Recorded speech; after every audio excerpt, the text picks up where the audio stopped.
Alright, what's happening, fam? L.A.R movement still moving? Fashionable consciousness. Me and my homeboy was talking about this, and I'm gonna put it out there. I'm gonna put it out there. You know, consciousness has become a fad.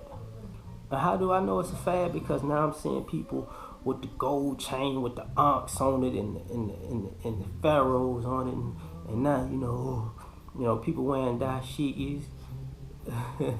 People getting real, kente cloths, and people who are getting their back to Africa on, and I ain't mad at them. I'm really not. But what I'm mad at is that for some people this is just a fashion statement. And if you're younger, I'm not mad at you about that. It's actually, this is a way to introduce yourself. But if you're probably 30 and up, I gotta look at you suspect, because what, 2006, 30 is 86. Yeah, because from the mid 80s to the early 90s, it was pretty much interweaved into the fabric of black society. People forget about the back to Africa medallions, the X hats, the kings and queens, raising your kids like that. People forget about the sister soldiers on TV, Khalid Muhammad, when Farrakhan used to be on Donahue. It was very much active, right?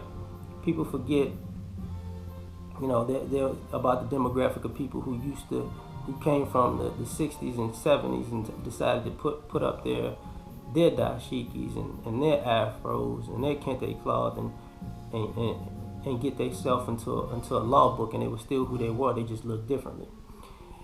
So now I'm looking at people who, are doing it when it's fashionable. I'm just gonna say this, but I don't mean just people trying to get that conscious sex. Chicks out here with dashiki mini skirts on trying to get some conscious dick. Dudes out here onked up and ma'ated up, trying to get some woman on some conscious twat. You know what I'm saying? Oh yeah, sister, my queen. And I said that about Hotep pimping a while back.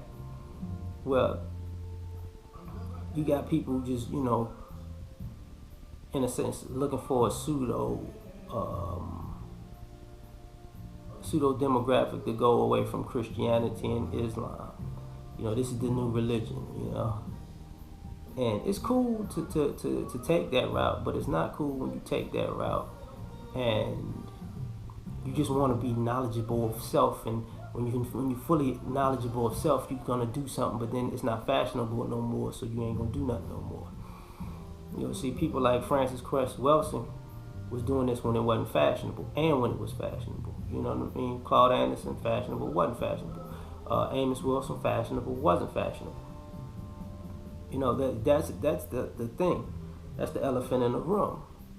Is that some people, when the next, you can see people, when they had the you can literally see people when they had the medallions. They was on that. They would fight the power. They was PE. Then there was NWA. I got the Raiders hat on. Ain't that a bitch? But then there was NWA. Then there was gangsters. You know what I'm saying?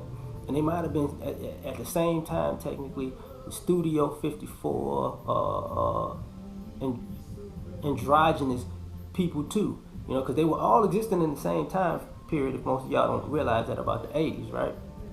And then it switched over into what we call more criminality culture. And then when that was cool, everybody was on that. Everybody was on that. Now it ain't cool to be a gangster no more. You remember, now it's cool to wear button-ups. We wearing button-ups now. We fashionable now. You know what I'm saying? I'm a reformed gangster. And I have a problem with the reformed gangster aspect of this fashionable consciousness. Because one thing I will say, I don't want to rain on anybody's parade who was one way and they got some understanding and grew into another way. Those are not the people I'm talking to. But I am talking to these opportunistic ass fashionable people who I know good and hell well, you are who you are. You are opportunist.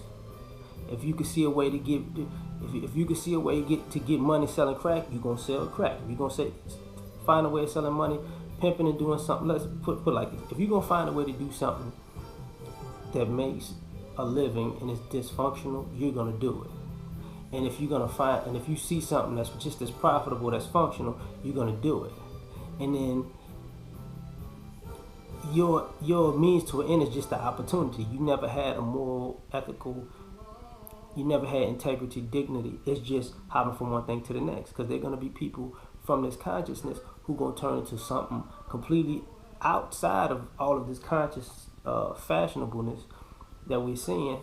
That's gonna be completely contradictory to consciousness. Why? Because this in style now. You know what I'm saying? You gonna have your girls who was twerking when now they wearing dashikis for that conscious dick, who you know, to be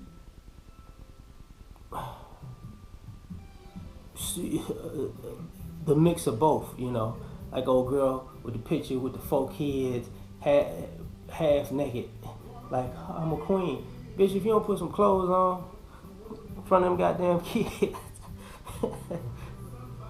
you know, that's not queen shit you just did. You know, the brothers out here, you know, and I don't mean this shit on the Israelites. You know, you got arrested, then you got super tatted up, then you out here, you know, Ephesians 3:6, cause I grew a beard and I wear this attire. I'm gonna tell you, you ain't shit. You need to. Well, what you doing? Well, you in my past life I was doing. Okay, well, what are you doing other than yelling at people on the corner about what you used to do in your past life that is positive now? Because yelling at me ain't positive. I might want to slap the shit out you, because at the end of the day, you might still be selling that shit at night, telling me I need to find God at day. You are really not a, you know, you are a Hebrew brother. You are not a Christian. And God, look, man, that's cool. I understand all that, but I gotta watch it coming from you, because I don't trust your energy. You know. And why I say it's fashionable consciousness, because that's what I mean about pandering to opportunism. So what are these people gonna do? Because there's gonna be a new wave. You know, trust me, there's gonna be a new wave. Like when I see the rappers who told you to kill everything and shoot everything and sell everything and pimp everything, and now they, brothers, we need to stick together, brother. To me, them Negroes fashionable. You know why? Because one minute they all gangster appareled up, all drug dealer appareled up, all convict appareled up, and then the next minute you see them on TV, they all Malcolm X appareled up. Well, I put the glasses on and I got the petticoat. You know, brothers, we need to stick together. That's right, Ashe, brother, Ashe. And then when that wave's over, you're gonna see them, I'm back to selling this dope to these niggas and pimping these bitches, ho.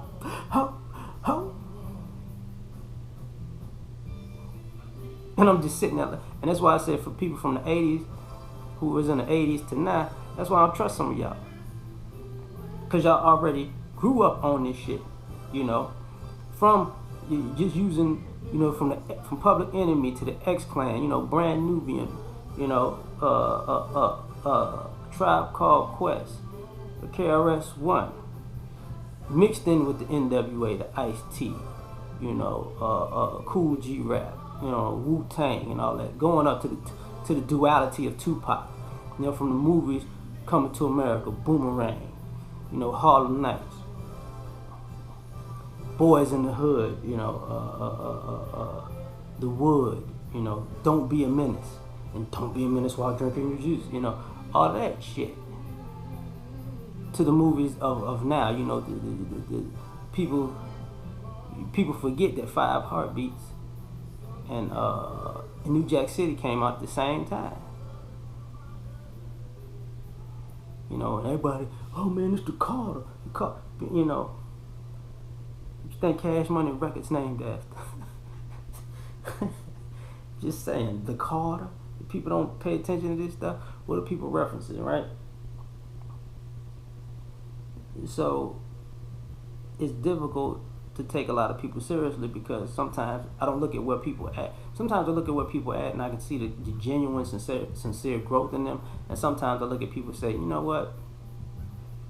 You was the same dude that, you know, you went, now you conscious.